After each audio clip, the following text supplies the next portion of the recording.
Welcome to my channel ACC Fulpras. Friends, I am Ashok sir. Friends, यदि आप लोग इस चैनल पर पहली बार हैं तो सब्सक्राइब करके बेल आइकन को अवश्य दबा दें, जिससे आगे आने वाली वीडियो का नोटिफिकेशन आपको मिलता रहे।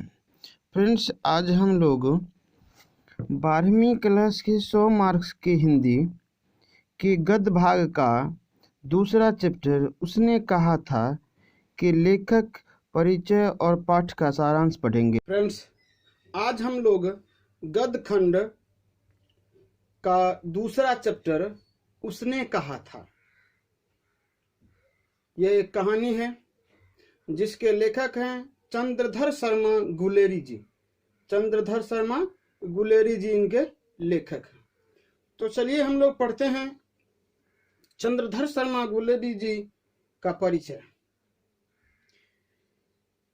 हिंदी गद्य साहित्य में महत्वपूर्ण स्थान रखने वाले चंद्रधर शर्मा गुलेरी जी का जन्म 7 जुलाई 1883 को राजस्थान जयपुर जो है वह राजस्थान में एक जगह है जहां पर हुआ था, लेकिन इसका मूल निवास स्थान कांगड़ा हिमाचल प्रदेश का गुलेर नामक गांव था।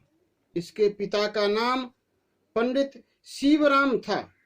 लेखक बचपन से ही संस्कृत में शिक्षा प्राप्त की। 1899 में इलाहाबाद तथा कोलकाता विश्वविद्यालयों से क्रमशः एंट्रेंस तथा मैट्रिक पास की। उन्होंने 1901 में कोलकाता विश्वविद्यालय से इंटरमीडिएट करने के उपरांत 1903 में इलाहाबाद विश्वविद्यालय से बीए किया। गुलेरी जी 1904 में जयपुर दरबार की ओर से खेतरी के नाबालिग राजा जय सिंह के अभिभावक बनकर मेयो कॉलेज अजमेर में आ गए। इसके बाद इन्हें जयपुर भवन छात्रावास के अधीक्षक के रूप में नियुक्त किया गया। गुलेरी जी को 1916 में संस्कृत विभाग के अध्यक्ष बनाए गए। मदन मोहन मालवीय जी के निमंत्रण पर इन्होंने बनारस हिंदू विश्वविद्यालय में प्राच्य विभाग के कार्यवाहक प्राचार्य तथा मनिंद्र चंद्र नंदी पीठ में प्रोफेसर के रूप में कार्य किया। साहित्य के पुरोधा गुलेरी जी का निधन 12 सितंबर 1922 के दिन हुआ। तो दोस्तों, चंद्रधर शर्मा गुलेरी जी उसने कहा था कहानी के लेखक हैं, जिनका जन्म 7 जुलाई 1883 को जयपुर राजस्थान में हुआ था और उनकी मृत्यु 12 सितंबर 1922 के दिन हुआ। फ्रेंड्स, चंद्रधर शर्मा गुलेरी जी की प्रमुख रचनाएं निम्नलिखित हैं। उन्होंने जिन कहानियों की रचना की है वह इस प्रकार है। सुखमय जीवन इन्होंने 1911 में लिखा था। बुद्ध का कांटा 1911 में लिखा था। उसने कहा था 1915 में लिखा था। आगे देखिए कि गुलेरी जी कुछ निबंध भी लिखे हैं जो इस प्रकार है। कछुआ धर्म, मारेसी मोही कुठाव, पुरानी हिंदी, भारतवर्ष, डिंगल, संस्कृत की टिप्पणी, देवाना प्रिय आदि। इसके अतिरिक्त प्राच्य विद्या, इतिहास, पुरातत्व, भाषा विज्ञान और समसामयिक विषयों पर निबंध लिखे। फ्रेंड्स, गुलेरी जी ने अंग्रेजी में भी कुछ निबंध लिखे हैं जो इस प्रकार हैं। A poem by Bhasa, a commentary on वात्सायस कामसूत्र, द लिटरेरी क्रिटिसिज्म आदि।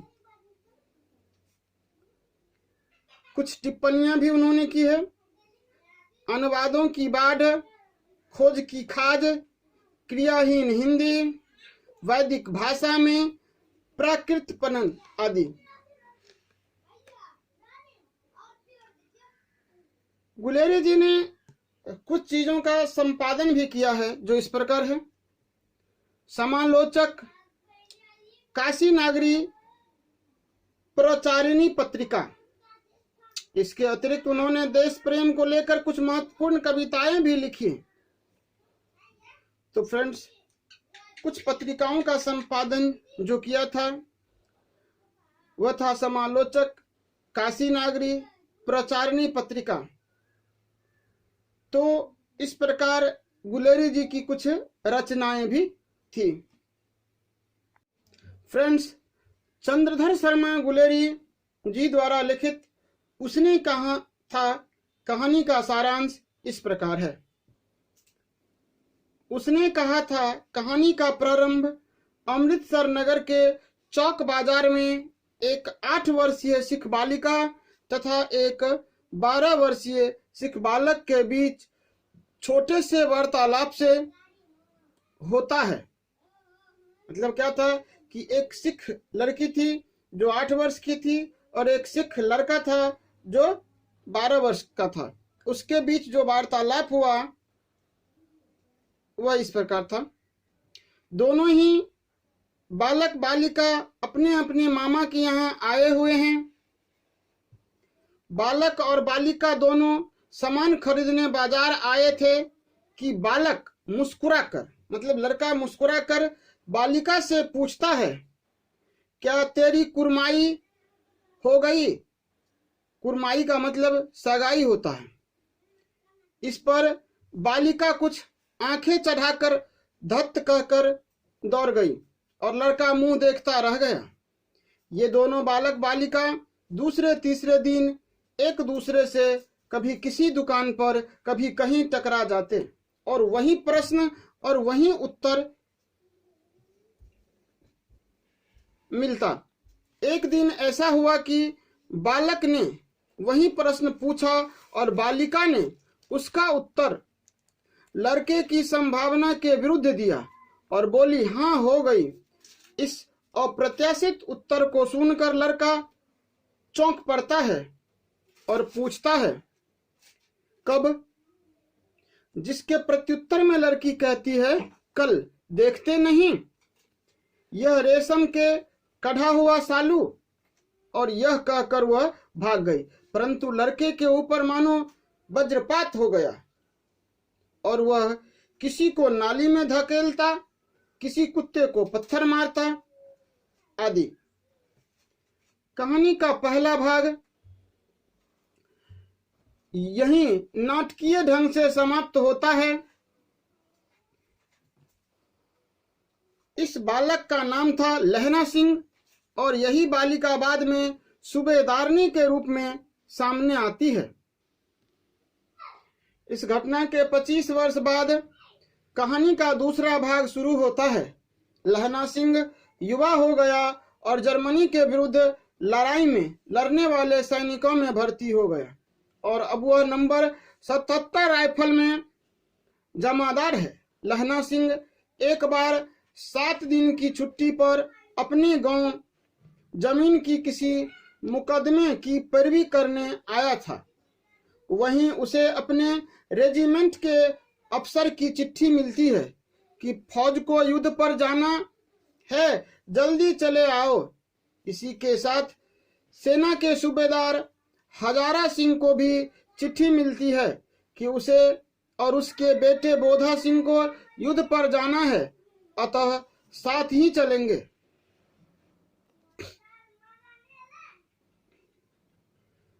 सूबेदार का घर रास्ते में पड़ता था, इसलिए लहना सिंह सूबेदार के घर पहुंच गया।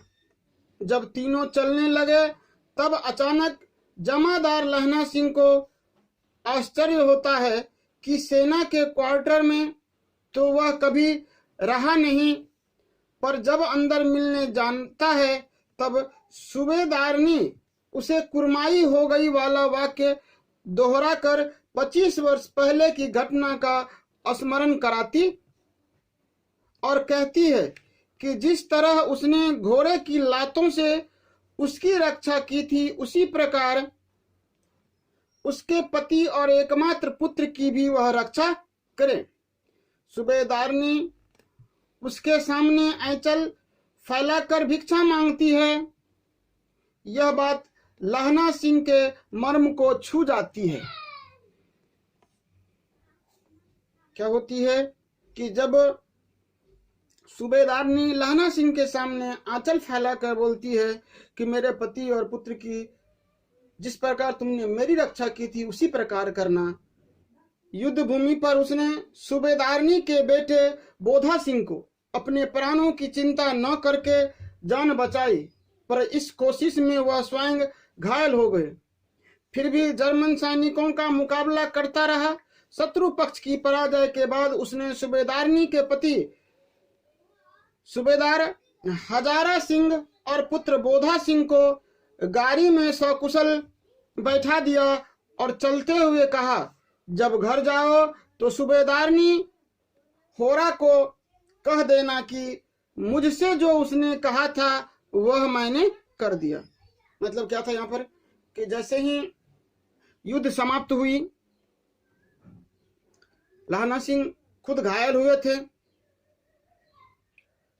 कमर में कमरबंद बांधे हुए थे, फिर भी उसने सूबेदार और उनके बेटे को गाड़ी में बैठाकर विदा किया और कहा कि जब आप घर जाओगे तब सूबेदारनी से कहना कि जो उसने कहा था मैं वह कर दिया। सूबेदार पूछता ही रह गया, उसने क्या कहा था कि गाड़ी चल दी। जैसे सूबेदार पूछ रहा था कि सूबेदारनी ने तुम्हें क्या कहा था, तब तक मैं गाड़ी चल दी। बाद में उसने वजीरा से पानी मांगा और कमरबंद खोलने को कहा। वजीरा क्या था? एक सिपाही था। मृत्यु सन्निकट होने पर जीवन की सारी घटनाएं चलचित्र के समान घूम गई और अंतिम वाक्य जो उसके मुंह से निकला वह था, उसने कहा था। दोस्तों, उसने कहा था जो अंतिम शब्द निकला, इसी के आधार पर यह कहानी लिखी गई है और कहानी का शीर्षक भी यही डाला गया। इसके बाद अखबारों में छपा कि फ्रांस और बेल्जियम 68 सूची मैदान में घावों से भरा नंबर 77 सिख राइफल जमादार लहना सिंह। इस प्रकार बचपन में हुई छोटी सी मुलाकात के कारण उसके मन में सूबेदारनी के प्रति जो प्रेम उदित हुआ था, उसके कारण ही उसने सूबेदारनी के द्वारा कहे गए वाक्यों को स्मरण रख उसके पति एवं पुत्र की रक्षा करने में अपनी जान दे दी, क्योंकि उसने कहा था। दोस्तों, इसी प्रकार हमारा जो सारांश है वह खत्म होता है, मतलब द एंड हो गया। फ्रेंड्स, अगर आपको यह वीडियो अच्छा लगा हो तो लाइक करें, कमेंट्स करें और अपने दोस्तों के बीच शेयर करें, जिनसे उन्हें भी 12वीं की हिंदी में अच्छे मार्क आ सके, एग्जाम में अच्छे मार्कों से वह पास कर सके। Thanks for watching.